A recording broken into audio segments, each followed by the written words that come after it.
बुद्ध क्यों ईश्वर को मानने से इनकार किए। दोस्तों, आज के इस लेख में हम जानेंगे कि गौतम बुद्ध क्यों ईश्वर को मानने से इनकार किए। दोस्तों, आपके दिमाग में भी कभी ना कभी यह सवाल जरूर आया होगा कि ईश्वर है या नहीं। तो चलिए जानते हैं आज की इस कहानी के माध्यम से बुद्ध ने क्यों कहा कि ईश्वर नहीं है। दोस्तों, गौतम बुद्ध अपने जीवन काल में अपने प्रवचनों से मानव जीवन में क्रांति लाई थी और हम जानते भी हैं कि गौतम बुद्ध की बातों में जीवन जीने की कला की चाबी छुपी हुई है। उनके जीवन में घटित हुई घटनाओं से बहुत कुछ सीखने को मिलता है। ऐसे ही एक घटना के बारे में आज मैं आपको बताऊंगा। गौतम बुद्ध के समय में एक सवाल उनसे अक्सर पूछा जाता था, ईश्वर है या नहीं, और हर बार बुद्ध एक अलग जवाब देते थे। ईश्वर के बारे में पूछा गया ये सवाल आज भी पहेली है और बुद्ध के समय में भी पहेली ही था। लोगों ने ये सवाल कई बार बुद्ध से पूछा, लेकिन बुद्ध कभी भी इसका सही जवाब नहीं दिए। एक बार की बात है, एक ज्ञानी पंडित गौतम बुद्ध का प्रवचन सुनने आया करता था और वह पंडित उनकी बातों से सहमत भी था।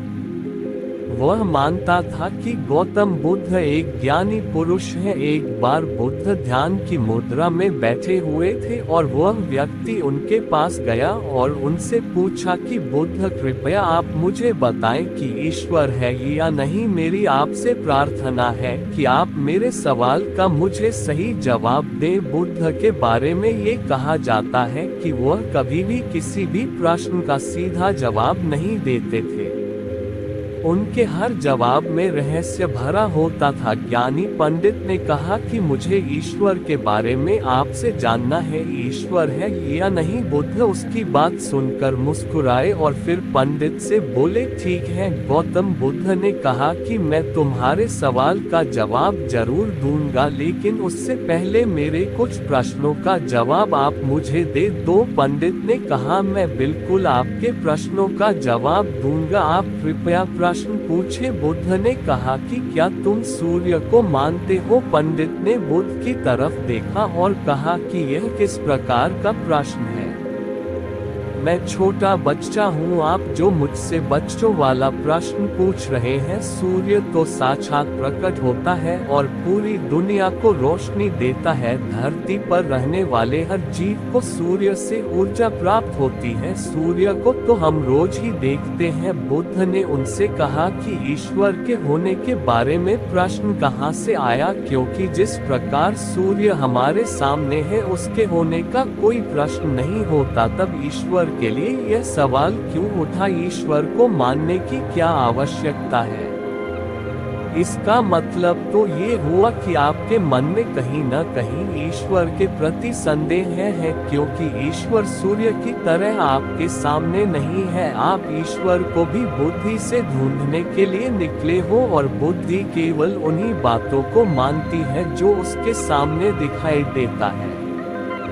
और ईश्वर कभी भी आपको प्रत्यक्ष रूप में सामने दिखाई नहीं देगा। अगर दिख जाए तो वह ईश्वर नहीं होगा। गौतम बुद्ध ने कहा कि तुम ईश्वर को मानते हो या नहीं। असल में ये प्रश्न ही गलत है और गलत प्रश्न का सही उत्तर कैसे दिया जा सकता है। इसलिए अगर इस गलत प्रश्न के पूछे जाने पर और अगर किसी के उत्तर दिए जाने पर, तो वह उत्तर भी इस प्रश्न की तरह ही गलत होगा।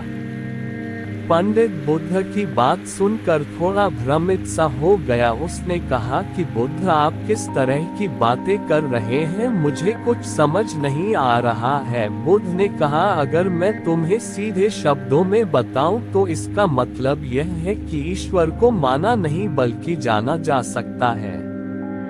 अगर तुम मुझसे ये प्रश्न करते कि मैं ईश्वर को जानना चाहता हूँ तो मैं तुम्हारी मदद कर सकता था, और जिस दिन तुम ईश्वर को जान जाओगे उस ईश्वर की व्याख्या तुम सीधे कभी नहीं कर पाओगे, लेकिन लोगों को ईश्वर के दर्शनों का स्वाद चखने में मदद जरूर कर सकते हो। तुम कभी अपना अनुभव किसी को दे नहीं सकते हो, लेकिन किसी को अनुभव कराने में सहायता जरूर कर सकते हो। दोस्तों, आपने बुद्ध के जीवन की कितनी कहानियां किस्से सुने होंगे। वहां आपने देखा होगा कि बुद्ध ने कभी भी ईश्वर के बारे में स्पष्ट नहीं कहा, और इसकी वजह से कई बार बुद्ध के ऊपर उंगलियां भी उठी। लोगों ने यहाँ तक कहा कि बुद्ध कुछ भी नहीं जानते, क्योंकि बुद्ध इस तरह के प्रश्नों का ठीक से उत्तर कभी नहीं देते थे। गौतम बुद्ध इस तरह के प्रश्नों से हमेशा बचा करते थे, क्योंकि ईश्वर और आत्मा के संबंध में कोई उत्तर दिया ही नहीं जा सकता है, और अगर कभी देना भी पड़े तो वह उदाहरण के माध्यम से उसे समझाने का प्रयास करते थे, क्योंकि ईश्वर और आत्मा के संबंध में कोई उत्तर दिया ही नहीं जा सकता है, ये संभव ही नहीं है। और मेरा यह मानना है कि बुद्ध को सचमुच ज्ञान प्राप्त हुआ था, वह उस ईश्वर का अनुभव कर चुके थे, और कोई भी व्यक्ति जो इस अनुभव को प्राप्त कर चुका हो वह कभी भी ईश्वर के बारे में या ज्ञान के बारे में सीधा सीधा कभी नहीं बताता। वह आपके प्रश्न को बीच में ही लटका देता है, क्योंकि वह चाहता है कि आप उसका स्वाद खुद चखें।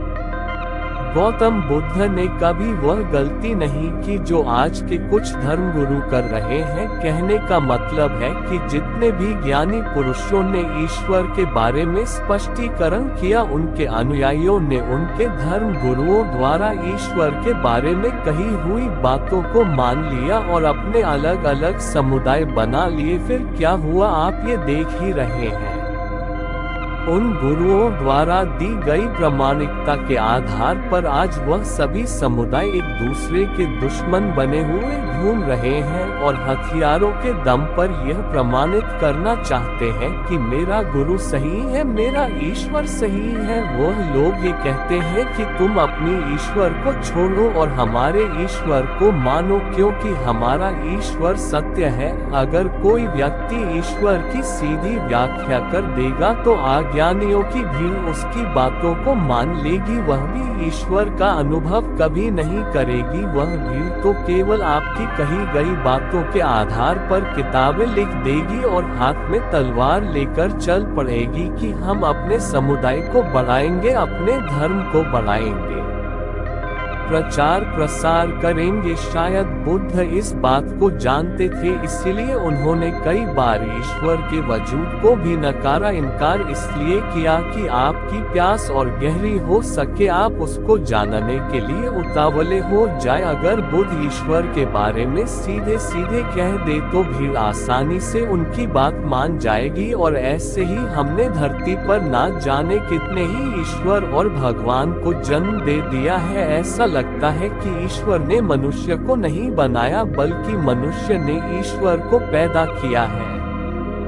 तो दोस्तों, गौतम बुद्ध की कहानी से हमें क्या शिक्षा मिलती है कि भगवान को मानना नहीं बल्कि जानना चाहिए और उसका अनुभव लेना चाहिए। ईश्वर को जानने के लिए सिर्फ एक ही रास्ता है, और वह है ध्यान। ध्यान में जितनी गहराई से जाओगे उतना ही तुम्हारा ईश्वर के प्रति अनुभव होता चला जाएगा, और तुम्हारे सभी प्रश्नों के उत्तर भी तुम्हें मिल जाएंगे।